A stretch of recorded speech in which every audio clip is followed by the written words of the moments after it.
seen Let's Talk Crypto. This is where you subscribe for daily Bitcoin updates and technical analysis. We track the price of Bitcoin as a proxy for the cryptocurrency markets at large.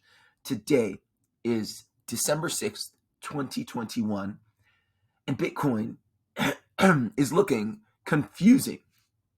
All right, it's looking confusing. I still don't fully have my voice. I'm still dealing with some sort of cough issue, but it's okay. We're powering on, right? No days off. Maybe that's one of the reasons I'm having trouble getting over this. But no, in all seriousness, when trading, which most of you guys know, I am a trader. I'm active. And one of the biggest challenges is trying to find good work-life balance, okay? In the past 2-3 days, I've done really well trading, mostly shorting, right? Shorting the market.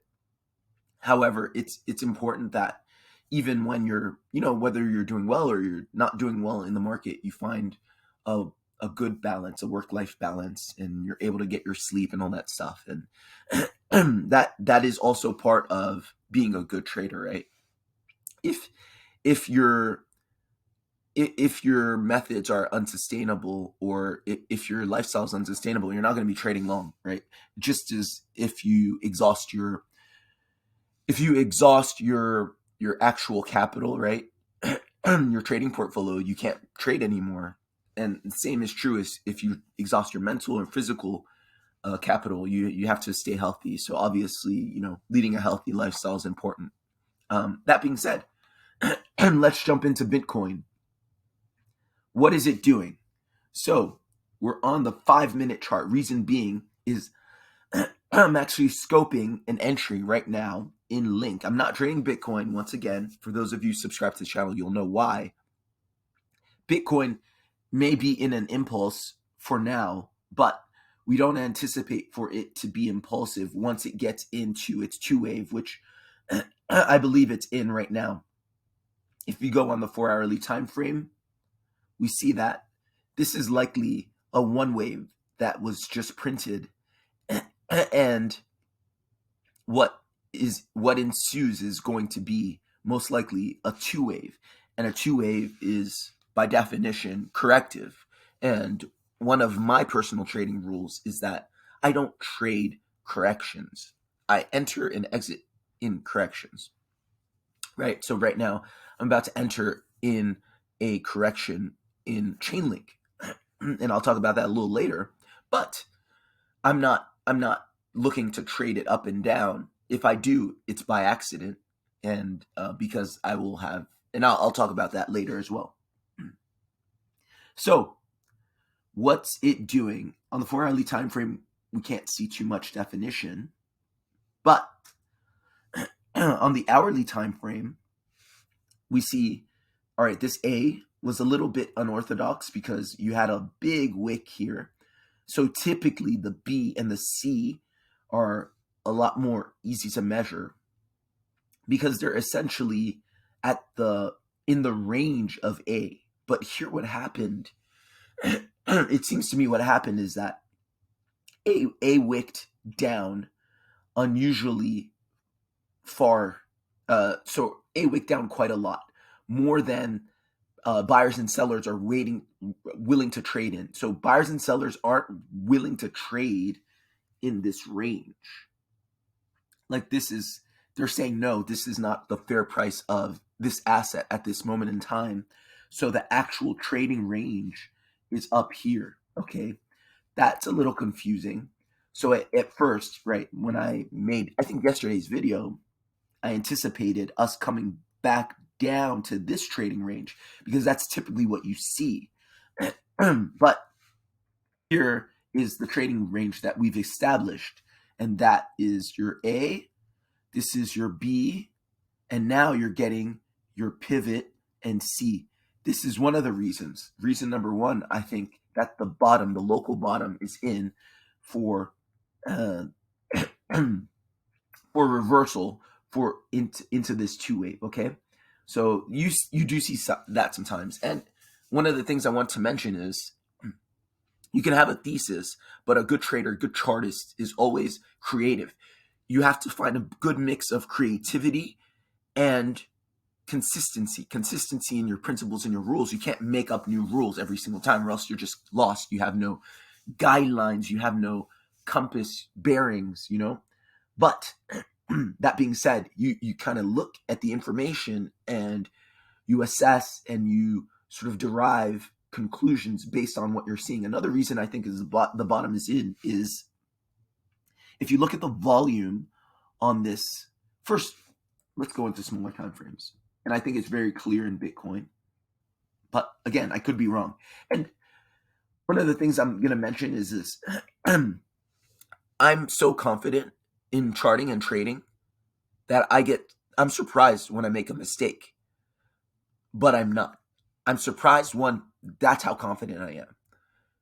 But I'm not surprised in the sense that I'm always learning and I'm open to learning. And even though I knew something, it's not that I didn't know it. It's just I may have missed it, right? I didn't make a proper assessment, but it's not like I've never seen it before, right? So this is a weird balance of confidence and humility. I think that makes a successful trader. And when I've been on runs where I've, rattled off 6, 7, 8 trades in a row, right? That's kind of my flow, my mindset, my state, if you will. I don't know. It's a little difficult to say, but that's the best way I could probably describe it. All right. So on a smaller time frame, 15-minute time frame, I'm seeing a clear bottom. All right. Just look at this chart right here. Where do you see an impulse? I mean, it just jumps at you, right? It's like that is an impulse. There's nothing else that looks impulsive. Everything else looks like chop, okay? So that to me is a clear C. That's another reason I think this is a bottom. So again, I'm not trading Bitcoin, but we look at Bitcoin as a proxy for all other markets, right? So if I'm going to trade Chainlink, I'm going to look for clues in what Bitcoin's doing. I'm not going to dwell too much on Bitcoin, right? And do a side-by-side comparison necessarily, because I don't know how useful that is, as every asset has its own, every market is unique, and even though they mirror one another, they can be at different states, right, in different places. So that is what I'm seeing with Bitcoin. I'm seeing that this is a C wave and basically a one wave, and that this retracement is going to hit somewhere near the 618 and then find a reversal, right? So this is basically A, B, this is a C wave, and it's going to go A, B, or wait, let's see. No, this is A, B, this is a larger A, B, and then this is A, B, C. This is going to do something like this. So I'm anticipating at any moment now for this wave to come back, give you a B wave, and then come down here. And then that's the entry. Not in Bitcoin again. I would not trade Bitcoin, not financial advice. You do what you want. But again, we're trading Chainlink for specific reasons. I'm not going to necessarily repeat that here. But those of you subscribe to the channel will know why we're trading Chainlink. We're trading an asset that has a lot of upside. Okay. So that's pretty much what I'm seeing in Bitcoin. Now going into Chainlink,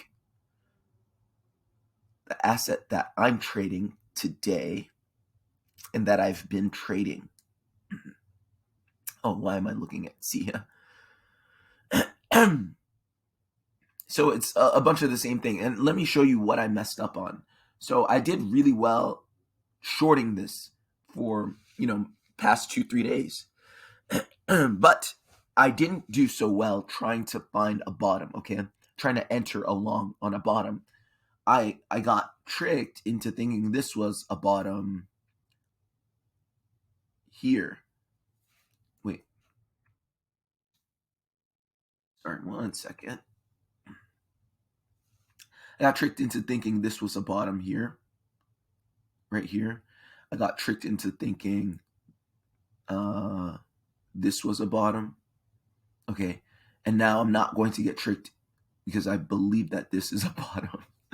I'm not going to, again, I'm very confident. I'm surprised when I'm wrong. But when I'm wrong, guess what? I learn so many things and I document them. I study why I was wrong and I come out that much better of a trader.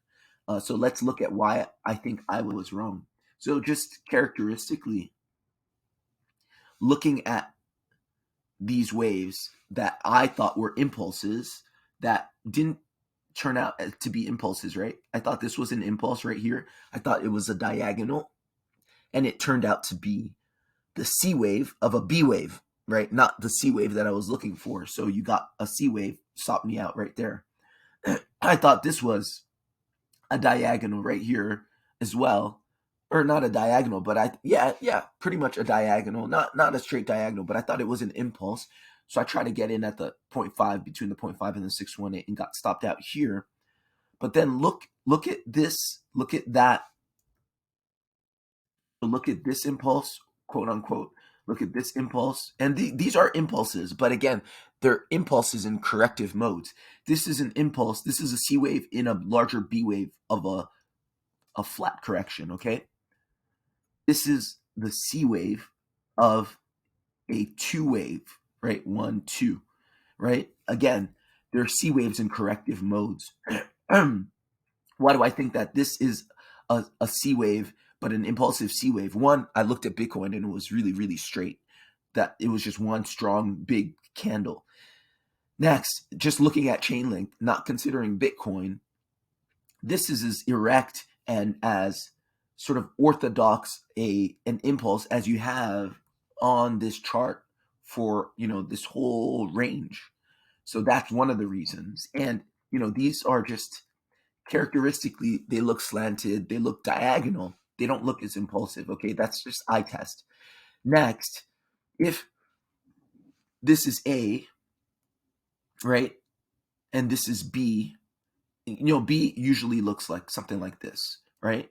Like a flat correction. But here we've got a zigzag. Okay. And again, that's the creativity. It's like, although 90% of the time you see B in these reversal patterns look like flats, it doesn't mean it can't be a zigzag, right? And this is what I think we've gotten in Link. And why do I think this is the end? I think it's 1, 2, a truncated 3, 4, and a wick that's very confusing, but 4. This is the 382 of the 4, and this is 5. So that's what I'm seeing there. And this wave actually comes above too high to be a continuation of this downtrend, right? If you take the fibs on this, just from this top down to the bottom here, you see that it hit the 0.5. It couldn't be a 4.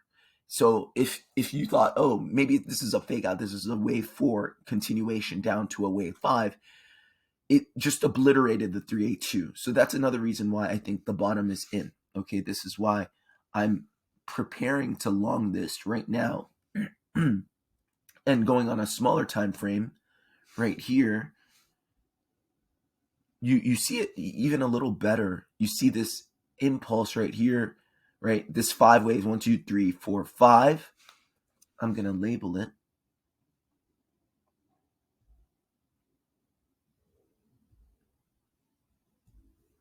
So 1, 2, 3, 4, 5. It's not to say that the other waves that I was looking at the 2 times before that I got stopped out and I was wrong weren't impulses. Again, you could have counted 5 waves in those. That's not why I was wrong, right?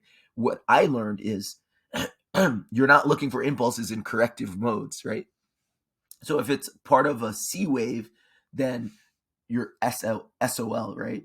You want to look at an impulse alone, sort of in an impulsive mode, not a corrective mode. So this could be an impulse in a 2 wave or an impulse in a B wave. No, this I think is different characteristically. So here I'm looking at A. I'm going to label all this A, B. So again, you see a zigzag. Typically, we're expecting our B to come up here because we get flats, but here we get zigzag. And C. And so this is the C wave forming. So this C wave, again, is going to be zigzag 1, 2, 3. So I think we're going to get an entry any moment now around here. Okay, this is between the 0.5 and the 618. And I've got my entry right at the 618, but I may have to move it up. We'll see. So that's it for Link. That's it for Bitcoin. I hope this was helpful. I hope this was useful. Trade safe, my friends. Keep your losses small and your wins big. And I'll see you guys tomorrow. Bye.